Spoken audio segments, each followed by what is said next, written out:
Hello, and welcome to the Pop Culture Junkie podcast. I'm Olivia, here with my partner in podcasting. I'm Shauna. And today we're here to talk about one of the horrors of the modern world. Of course, it is artificial intelligence programs. We've been able here as mere mortals to automate so many mundane tasks, but it has come to the day where we are starting to steal the work of writers, artists, and other creator types, while actually stealing people's digital likeness to create this. Not only that, we recently learned of the existence of a Tilly Norwood, an AI actress. And so to talk about this, we wanted to actually chat with a working actor who has a thought or two on the subject. So we're joined today by Alaina Lightfoot, who is an actor, a writer, a director, and a producer in LA. Her body of work includes commercials, web series, and several films, which have been featured in festivals, including Studio City Film Festival, Great Film Festival of 2025. And like any good multi-hyphenate in this world, she also creates her own work, including her most recent short film, Skin of Your Teeth. So Alaina, I want to hear a little bit more about your background. What brought you into acting? Yeah. Hi. Hi. Thank you for being on the show with us. Yeah, I'm excited to be here. So it all started when I was born. No, I genuinely a little bit, I have always just kind of wanted to perform. It's been something that I've really enjoyed since I was very young. I was the lead in my kindergarten play. Okay. So, not to brag or anything. Not to brag, but, and then, as I got older, I started getting more serious about it, started branching out into more local and regional productions, my background's all in theater. So I kind of came up through theater and then went to school, got my degree in that, and then moved out here to LA to start doing, on-screen acting, which has always kind of been what I wanted to do in the long term. It's just that there's not an abundance of degrees for on-screen acting. It's all kind of theater based. So yeah, that's kind of how I got into it. I've always kind of been a performer and a storyteller, and it's something that I really, really enjoy doing. So I'm really lucky that it's something that I get to continue to pursue and go after, for sure. That is so cool that you started on the stage and then kind of moved. Well, you always knew you kind of wanted to be the on-screen, like you mentioned, but you start on the stage. Do you feel like a lot of actors, on-screen actors, kind of started that way? Or, kind of jumped right in? I think it depends. I think there's definitely a healthy set of folks who just go straight from school to on-screen acting. Usually there are people who are lucky enough to live in areas where that's really big. So places like Atlanta, LA, New York, where you can just kind of go right out of high school. And if you want to be on screen, you can just start going after that. I think that a lot of people come from a more traditional theater background just because it's the easier avenue to get into learning acting. And I also think that it gives you a really strong base to work from. I think that being theater trained definitely has its advantages. It is really different to how you act on screen, but it's a really good base to be able to pull from. Yeah, I feel like theater is acting by fire. You're doing it so quickly, you're doing it in front of people. You have immediate reception, right? Where in a movie, it's, you have your cast and then you wait quite a while for it to actually get released, and then you get feedback versus you're actually seeing faces in a crowd in a theater and a real-time feedback where, you really have to learn your chops and be quick and quick-witted and all of those things. So yeah, no second chances if you flub a line. Yeah. Can we take that back? Let's do that one again, everybody. Yeah. So, yeah.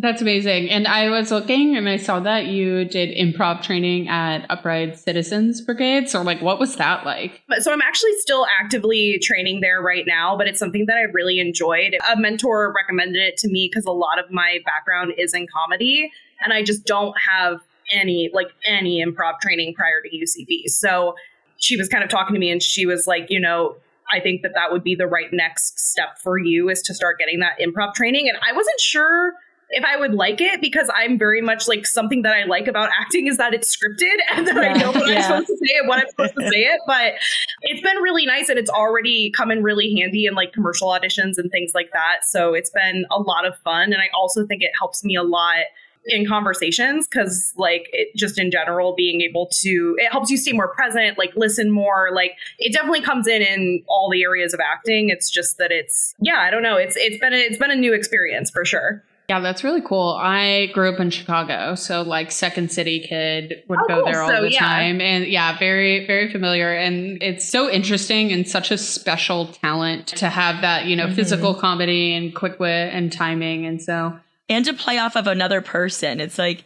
I think, you know, we could all be funny, but you're up there with another person. You don't know what they're going to say. So they could just throw off the entire, you're like, I'm going to make this skit about chickens. And they're like, no. Something that has definitely been like such a stretch for me, because I'm really good at contextual humor. So like if everybody in the room has the same context for what's going on, I'm really good at like pulling a quick joke. But like with improv, like nobody has any context. Like we're building the context as we go. So like that's been like a huge learning curve for me, is like not having that like given context to be able to pull from and have everyone in the room go, oh, I know what this is. Like, so. And it's funny. Yeah, exactly. that's so interesting. Yeah. Do you feel like was there a piece of media that you saw when you were like young that was like, I want to be that. I know I want this to be my life? That's such a good question. I don't think there's like any one thing. I for sure credit my sophomore year of high school. I was in our school's production of Oliver, and it was like the first really big part I had in what at the time felt like the world's biggest production, right? Like it's the High School Musical, but like to me at the time, I was like, this is it. We've made it. Yeah. I think that definitely like is what had me kind of go from being like, this is the thing I'd really like to do, to kind of having a minute of like, oh, like, is there like an option here? Like, am I maybe like, is there any like level of talent that I could maybe grow here? So I grew up watching a lot of Disney movies and a lot of like cartoons. So I don't know that acting right there in Disney movies. I don't know I can necessarily like look at a movie and say like, oh, this thing for sure. Luck of the Irish, that's the one. that's what it is. The 13th there year. It is. Brink. Brink for sure. Brink, absolutely. I want those rollerblades immediately. I have to have it. That's amazing. I'm only in it for the rollerblades at this point, you know? That's all it's about for me. If there's no rollerblades on set, then I just like... Then I'm out. I have simple demands. I want to talk about your most recent film, Skin of Your Teeth. What can you tell us about that? So this was a short that I wrote, produced, directed, acted in alongside a friend of mine, Michaela Miller, and we made it. I wrote it based on an interaction that I had at the dentist, which I think like dentists are already like such a weird thing for people. Like people have weird hangups about the dentist. And this dentist, I think the hygienist was trying to be really friendly, but like the way that she was being friendly was coming off a little, strange and awkward. And so I kind of wrote the short thinking what is the largest possible extension of this awkwardness? And so the dialogue is almost verbatim exactly what was said in the appointment, but the energy and the delivery it's very it's almost like Lynchian. It's very out of time. It's very dreamlike. It's and you kind of, it's almost not necessarily a horror comedy, but there's a suspense aspect to it. 'Cause you're are y'all good? Would it be okay?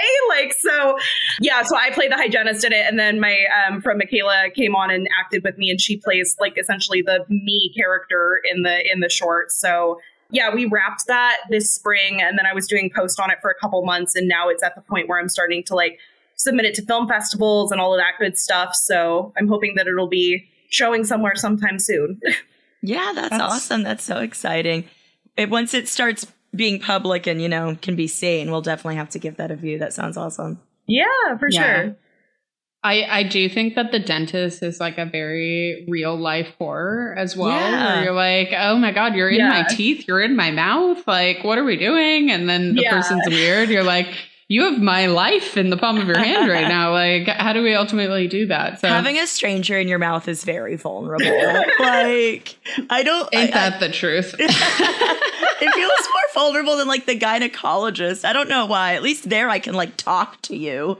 At the dentist, there I can't even communicate how I'm feeling with you. It was such a strange, because that's the thing. It's there's nothing. Well, there were some things she said that were really weird, but in general, there was nothing she was saying that was so so strange. It was just the context in which it was being said was really strange. Like, she's got her hands in my mouth and she's like, oh, you have really nice skin. And I'm like, this is a weird time to be telling you that. I love your skin. The second you said that, okay, so I had a kidney surgery when I was like 21. Everything's fine now. But it was the day before my kidney surgery, and you go in and like you see the doctor, and I'm like leaving my appointment, and he goes, okay, see you tomorrow. Well, I won't see you. I'll be in you. Ew. He was like, you won't see me. I'll be in you. And I was like, no. What? No. What do you mean? Like, what do you mean? Oh, God. All right, that'll be he's like, what? There you go. There you go. In you. That is so threatening. Like, it's like inside of your insides. Yeah, your inside your organs. I really don't need any doctor ever to describe a thing they're about to do to me as being inside me. I feel like that's a hard line. I'd be like, you know what? I'll keep the kidney. I don't like. You know what? You know what? Let that thing get 4 times bigger. I don't care. All set here. Like we'll figure it out. Like, I'm so good. I know that we have this scheduled for tomorrow, but we're gonna cancel. Thank you so much. Yeah, I looked at him in the moment too, and I went, and he was like. You know, he was kicking himself too. He's just like, shit. Yeah. That's not the thing to say. He was like, man, I shot my shot. She rejected it. Now I can move. Yeah. If you were you could be in me more than any time you want or any way you want. You'd be like, is this how this starts? So surgeons, dentists, they're just like us. They're just like incredibly awkward. You know who can't be that awkward? Because it takes a human to be that awkward? AI. Today's topic that we really want to dive into is actually this AI actress that you've probably seen all over the news, social media, and it's caused quite a controversy. So we're here to talk about Tilly Norwood. And despite not being real, she has a backstory. She, in heavy quotations, was created in 2025 by She Koya, which is an AI division of Particle 6 Group. It's a company founded by a Dutch actress turned producer, Aline van der Velde. As of May 2025, Tilly Norwood had an Instagram account where she calls herself an aspiring actress. And according to the Hollywood press, talent agents were circling her in order to get her to sign with them. Circling her is so stupid. Yeah. She's going to have like the coherence to choose one of them after she interviews all of them. She's like, that one. I'm sorry. Yeah, it's kind of interesting, and maybe you can talk us through what this process kind of looks like. Like, from my understanding, you have actress agents and then studio producers, right? So it's essentially they are going straight to the agents and removing the actors and actresses within that process. So they're circling the agents or like the creator of it almost, I guess. Does that make sense? No. It does kind of make sense. I also feel like it's important to say that, like, I think that I don't want to say they're lying because that feels really strong, but I don't know that it's true. I don't know that how true it is that agents are circling, because here's the thing. Agents make 10% of whatever an actor makes. Like, that's industry standard. Some people have variations, but that's pretty standard, right? And we don't have any way of proving that this creation, this code, is profitable at all. And so the idea that, like, agents who are, like, currently usually, like, they're cutting down rosters in a lot of instances. They're not taking on a lot of new developing talent right now just because of, like, the state of the industry and the recovery from the last several years. So the idea that, like, the agents are, you know, chomping at the bit to work with this highly experimental code is really laughable to me. Like, yeah, I agree. And I would think that her creator would kind of be her agent, right? The one who's out there pitching her and trying to, like, get her roles. Well, we're going to keep saying her, even though this is, a computer program. Yeah. The thing is also, I think it's important to remember, like, this came out of an AI production company. So if you have this production company and you have the AI productions and you have the AI actor, you don't necessarily need like an agent or a representative for that code if the same person is in charge of all of that. You just simply would plug it in. You're not, who's going to get paid? You know what I mean? It's all coming from the same individual. Exactly. I think, like, I wonder if this is really just performance art, or if they really are going to pitch her to be in actual movies with actual actors acting alongside them, or if it's just going to be within an entirely AI created film. Like, every single actor and character in the film is AI. And I don't know. Do you see a future ever where there are AI actors working alongside real humans, like in the same film? I hope not. I really don't, for a lot of different reasons. But I think that, like, a couple things that come immediately to mind, like, one, like the tech, if you want to put aside how everybody feels about AI, because everybody has, like, my dog has big feelings about AI. Sorry. Screw AI, Mom. She's like, get her. If you like everybody has big feelings, but if you want to put that aside for a second, like, the tech is just simply not there at the moment, right? Like, it's really uncanny valley to watch this thing try to move and speak, and like, it doesn't look realistic. And I think that not everybody maybe experiences the uncanny valley effect when looking at it, but I would say that most people tend to, that's their general reaction, right?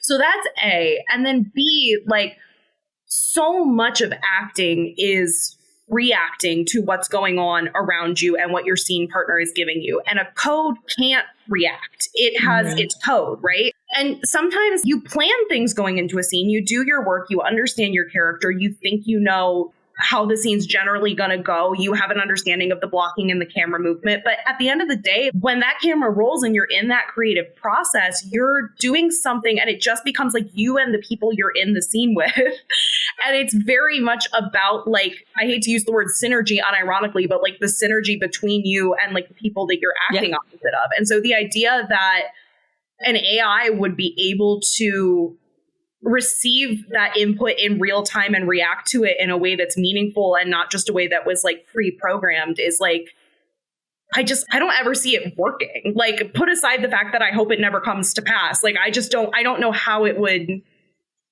even be possible, to be honest. I totally agree. And when you think of, there's fully CGI characters, but there's a human doing the acting behind that. In like a blue suit. There's somebody who actually recorded those lines and those emotions. So that's why it's, possible to have such a dynamic CG character, like, Thanos or, any robot you see on screen. But like an actual robot where there isn't a person controlling it, no. Yeah, I mean, as someone who lives in San Francisco and like is so around this AI craze right now, I do think it is quite interesting. And my take on a lot of this is this was almost like a brilliant outrage marketing campaign to capture the attention away from OpenAI Sora. So Sora is probably the most like advanced AI creation right now when it comes to video. Like, both images and video within AI has been very uncanny valley, as you said. And I am very much one of those people who gets affected. We actually did a whole episode about uncanny valley. Yeah, we did. Because it's so in there. So go listen to that. But if you want to learn more about uncanny valley and what it means. But I do think that, before this was released, like Particle 6 Group, who was this? No one knew about this company at all. And it truly is like outrage marketing. And unfortunately, in today's world, that is how you capture attention. Rage bait. Yeah. And, maybe this is glass half full, optimistic version of me, where it's like, I don't necessarily see a world where people want to have a movie fully AI or have an AI actress in there, but I do see advertisers doing that. Oh, 100%. Which is actually quite bad for like people getting into acting, right? Because most people start in commercials and move into these things. And also commercials pay the bills. Like that's what pays your bills, period. Like I don't like, there may be rare exceptions, but I think that a lot of actors, like before they ever have a theatrical agent, before they're ever looking at getting on a show, getting on a movie, like they're in commercials, they have a commercial agent, like they're auditioning, like they're, and not as much anymore, but like there's money to be had there. You know what I mean? And so like even the idea of replacing commercial actors with a program is like really financially scary for everybody who's like not already like an A-list celebrity, to be honest. I see it getting harder and harder just to not be one of those like A-list actors or ultimately like a Nepo baby, right? Like we think about like people who hate nepotism within Hollywood, like, but support AI, like that's really all you're going to be able to see, or all of these kids who don't have to, you know, work their way up and like struggle fight through for because auditions. they have they're very rich. They have someone to get them in the room. Or they're just like not as pressed to, you know, get through their bills. And what has been really interesting, I mean, we saw within the SAG-AFTRA strike that there was a big piece about AI within that. And a lot of studios shied away from using it within that time. But now we kind of have this coming back. But these A-list actors are starting to really speak out. I mean, we saw Scarlett Johansson threatened to sue OpenAI over using a voice similar to her likeness. Since this Tilly Norwood has come out, we have had actors like Emily Blunt, Whoopi Goldberg, Natasha Lyonne weighing in. And, you know, ultimately, the biggest argument with AI is that it is digital theft in every sense. If you trained your model on all of the internet, or all of the actresses who have ever acted before, like it's that taking from all of their performances, 100%. Yeah. You mentioned Sora before, and those videos are insane. Have you guys seen some of the Sora videos that are floating around on the internet? Or have you gotten a boomer family member to send you them over and over again?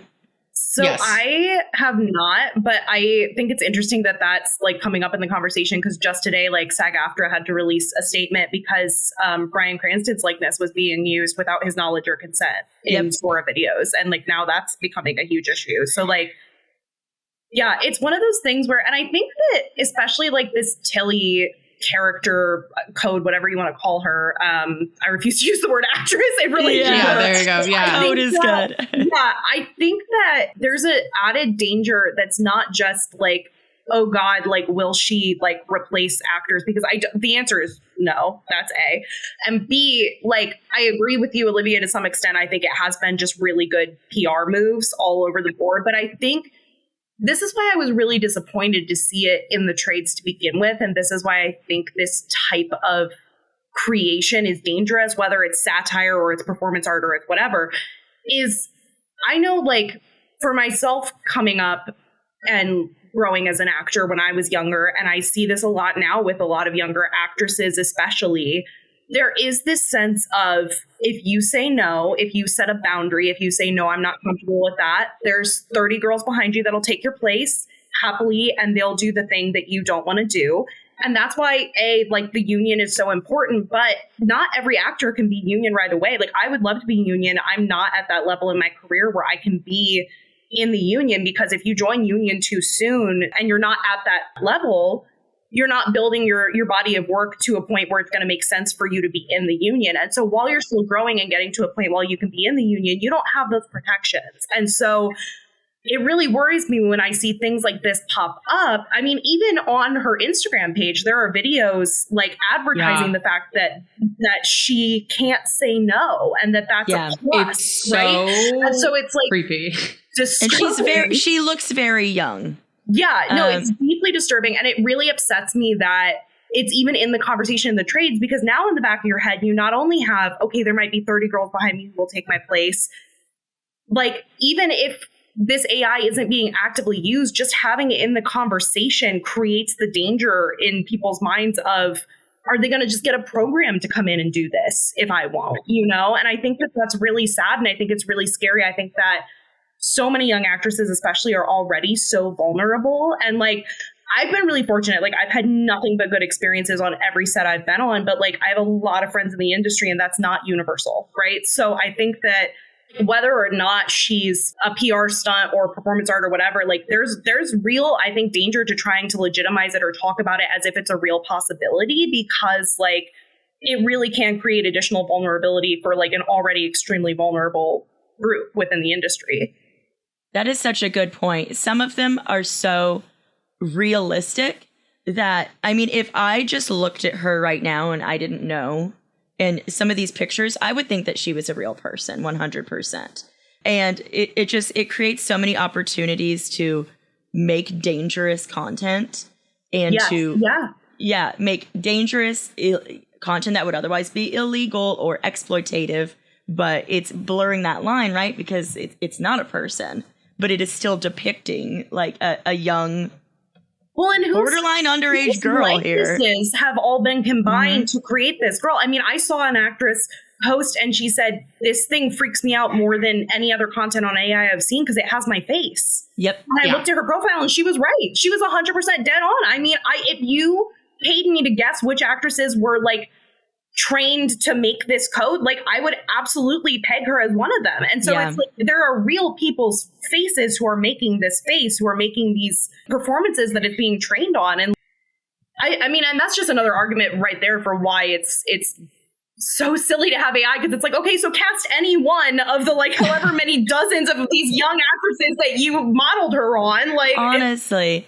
And there's Bryan Cranston you mentioned, who is fighting back.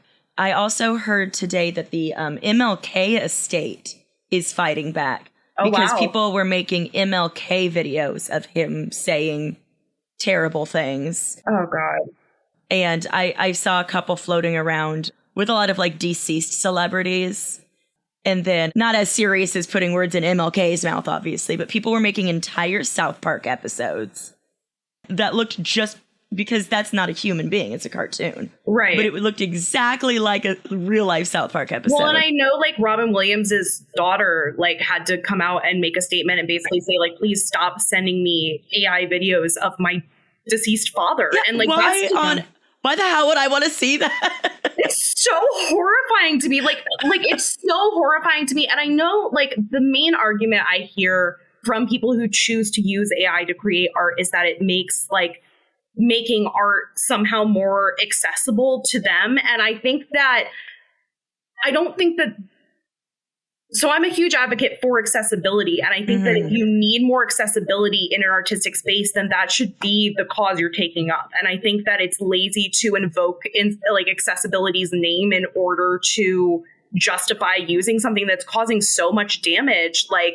on a human level, on an environmental level, like financially, like it's really, really a problematic thing. And so it's like if the accessibility in the art space you're in is the issue, then your focus should be advocating for that accessibility, not using this AI to try to sidestep it and make, honestly, like half-baked things that are not, you know, the art that you would make were you in an accessible space to make it. Mm-hmm. Well said.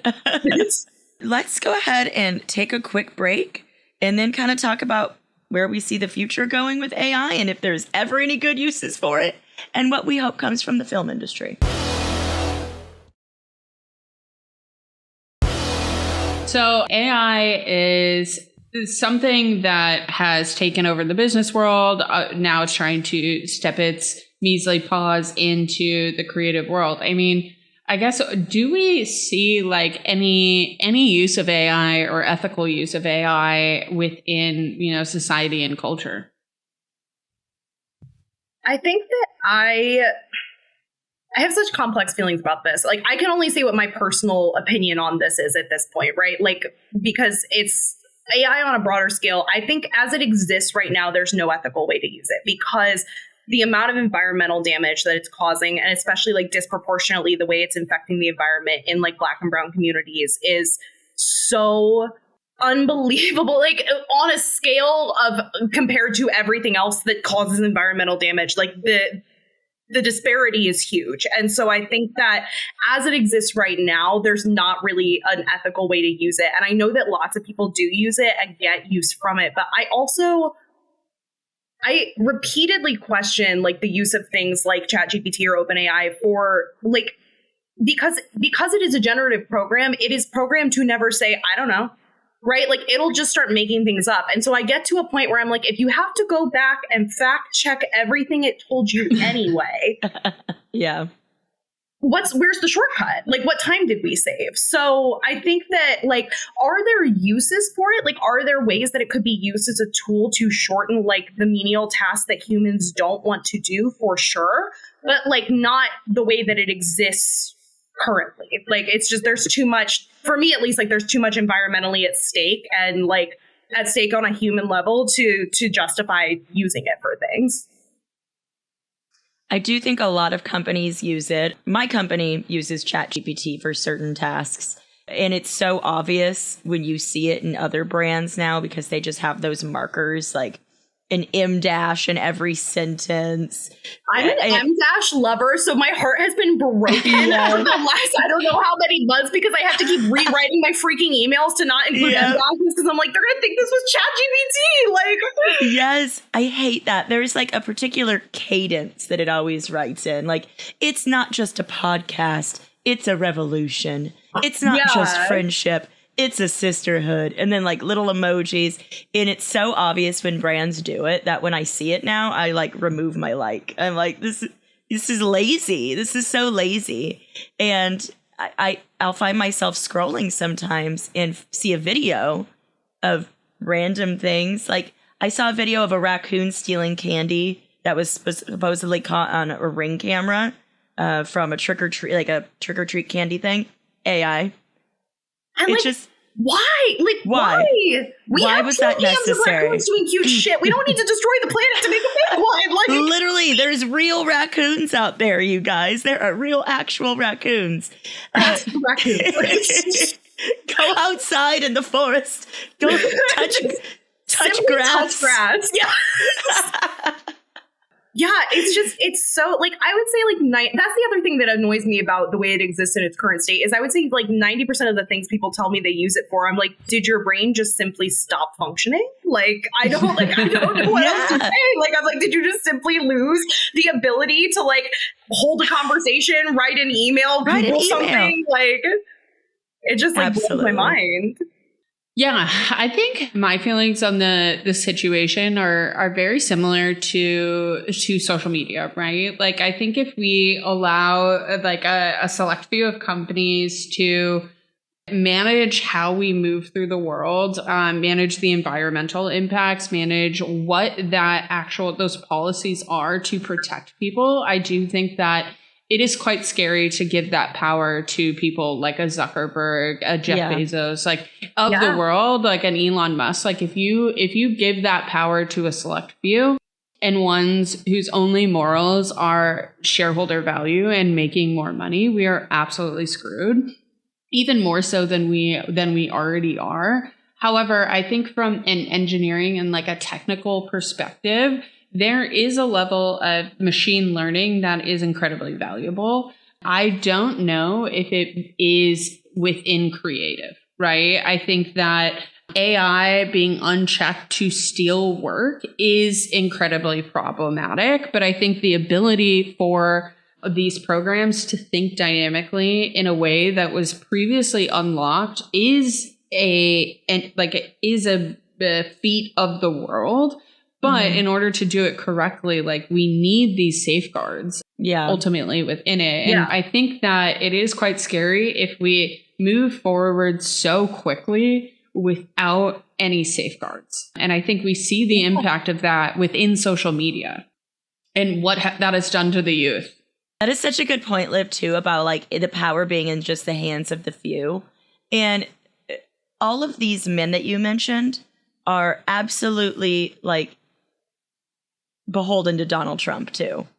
So that's the problem. Mm-hmm, and so is TikTok now, right? Yeah. TikTok is owned by Oracle. Yeah. And we see the president abusing AI on the actual White House, like official platforms. He posted a video of him flying like a jet plane and dumping shit all over the No King's Day protesters. And one of the people in the video was an actual human, like an actual guy. That his face was used in this video of him getting shit on by the president of the United States. Like, at what point, and people are like, this is just funny, he's just trolling. Like, at what point do we stop and say, like, no, we deserve, like, to not have this kind of world? I don't know. My husband today told me, like, Kenny Loggins is suing the president because he used his song in that video. And I'm just like, what? Like, I really am just so... I have so many thoughts about the larger world that we do not have time for on the podcast. But, like, in general, I'm just like, what world am I living in where you're telling me, like, Kenny Loggins is having to sue the president of the United States for, like, unlawfully using his work in an AI video where, like, he's literally shitting on our First Amendment rights. Like, I just don't... Yep. It's mind-boggling. Like, literally what is going on, like, at all times is just kind of my general vibe. Like, same. Yeah. And it's quite scary. Like, you look at these deep fakes that we see where you can make anyone say anything in a quite believable way. Like, it's very believable.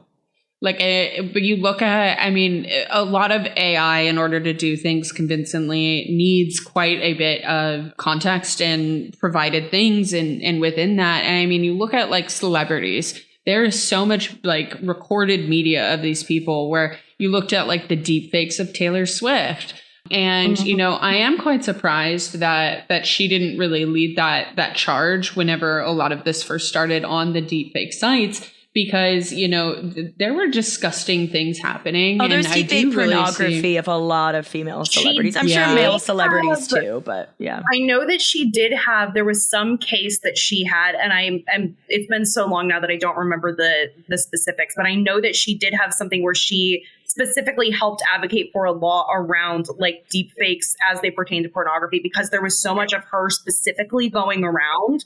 But it's been too long now. I don't like have the specifics on that, but I know she was involved in it like to some extent. But it's also one of those things where it's like there's only so much any one person can do. And I'm not saying like that about like Taylor Swift. I just in general, like it's like there's so many moving pieces that are a problem right now that it's hard to kind of like even pick a lane to go after, you know? 100%. Yeah. And it is believable, especially to people who, I don't want to say the untrained eye, but especially older folks, right? If you would show any of these videos in Sora to an older person or a person who didn't grow up on social media or isn't constantly attached to their phones, they would absolutely think that's real.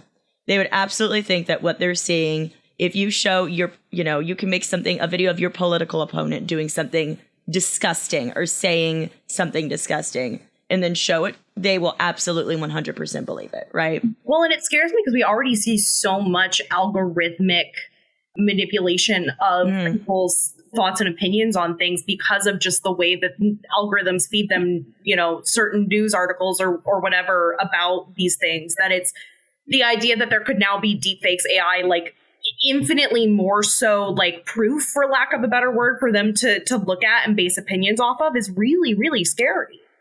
100%. Yeah. Well, I saw this TikTok. I cannot remember the creator off the top of my head, but it was talking about like our addiction to phones and the introduction of AI. And they basically asked the question of, does this AI content creation get us off our phones? Because we truly cannot believe anything that we see. Nothing is real. Does that remove us from even wanting to be on the apps? And we just go like completely back to analog and remove that addiction because it's like, well, nothing is real. I want to be within that. That's fascinating. I feel like I have seen myself kind of back off a little bit because I will fully admit that I doom scroll like any good millennial, right? But because I've seen, even in the last week, just an insane upflux or uptick of Sora AI videos specifically. Yep. And like I have family members sending them to me and they ask me, can we have your likeness and your face, Shauna, and your voice sample to put you in? I was like, hell no. Yeah. Absolutely effing not. But it's gotten me to like, I'll be doom scrolling and I'm like, fake.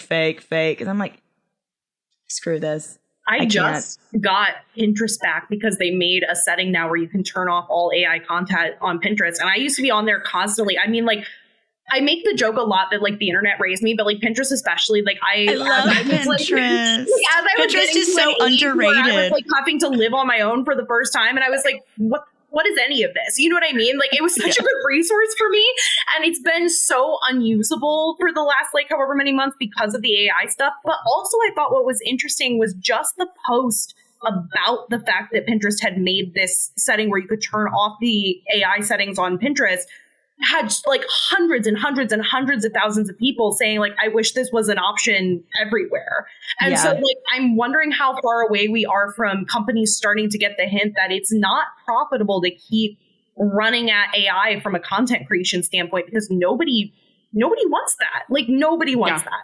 We don't want to see it. I think that it would be, can you imagine? Imagine if you could do that on Instagram or TikTok, and it would just cut down on the brain rot so much.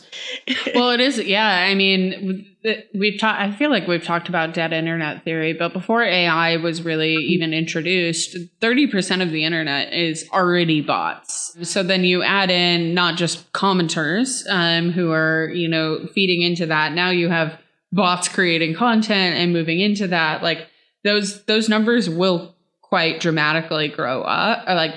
And then what does that even look like? Am I interacting with a computer? And I mean, it is scary how many of people are dating and AI girlfriends and things like that. Like, they always say, like, if you want an indicator of the economy, the world, technology, like, look at porn. And yeah, it is quite insane. Like all the ads, anything you see within the porn industry is AI. And, it is scary. Like the promotional video is like, I'll do anything you want. You can make me say anything. How have you seen so many of these, Olivia? I dabble. But you do look at those things and it's quite interesting. Yeah. But yeah, I mean, I think that the biggest way that we find ourselves out of this are, unfortunately, the people who have the time and have the money to litigate this. There's something to be said about our court system right now, but I do think that for us to move forward and keep AI out of Hollywood and creative tasks, it's going to take more people like a Whoopi, a Natasha Lyonne, truly speaking up and using that power to boycott. Like, if an agent takes on AI, we will not work with you. Like, this studio, we will not work with you. We've seen the power of that within the Me Too movement, within the SAG-AFTRA strike. So, like, truly, as with most things, like, the power is within the people. And, always remember that. Always, use your voice to say, like, I don't want to see this. Yeah. And ultimately, use your buying power. Our buying power a lot of the time now is truly attention, right? So if you ignore those videos, if you don't watch those movies, you will not see them, right? I have a question to that extent. Do you guys think that because of the state of the country and court systems and the aforementioned leaders right now, do you think that this could potentially get better, or we could see more safeguards once this presidency is over? I think it's possible. I think that something that I've been deeply comforted by, even in the first days that the articles about this Tilly situation came up, were the amount of industry professionals that I know on a personal level and really respect that came out and said, I mean, like, casting directors, actors, agents, managers, acting coaches, like, everybody across the board came out and was essentially like, under no circumstances, right?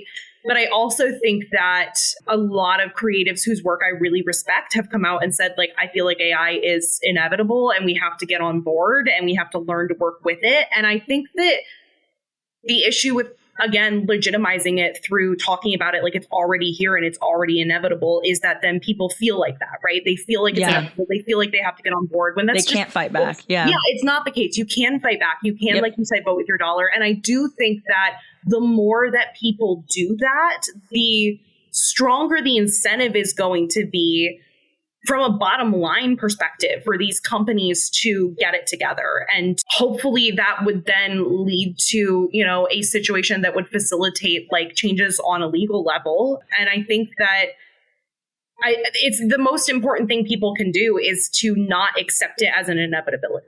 And I think that that is going to make the difference, period. Amen. Yeah. Agreed. Absolutely. Hard agreed. Well, we're real. Yeah. We're real. We're here. For now, we're real. Don't replace me, robot overlords. Yes. Don't worry, exactly. they can't. You know how to scream. You're good. Yeah, no robot can copy this mental illness. Like, this is homegrown. yeah, this is my own right this here. Is a specialty cocktail. Like, I've been brewing this for 36 years. I love it. Well, Alaina, this has been so awesome. Thank you so much for coming on the Pop Culture Junkie podcast. And tell us where our listeners can find you, your films, anything you want to share. Thank you guys so much for having me. This has been a lot of fun. It's nice to have a space to talk about all of this. The easiest place to find me is definitely on Instagram. It's just at Alaina Lightfoot. That's where I post about everything I have going on from a project perspective. Anything that I have available that folks can watch is going to be there. So that's definitely the easiest way to find me. You can find me, Shauna Trinidad, at Shauna Trinidad on Instagram and Threads, ShaunaTrinidad. And you can find me, Olivia, on Instagram at Livy Mariez, Livimariez.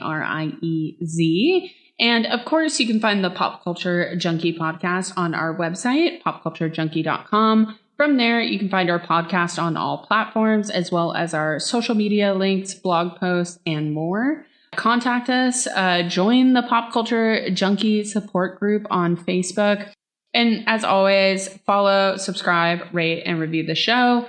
You can do all that from the website and join the Patreon because, you know, that helps us bring you more of this fun stuff that we've been doing here.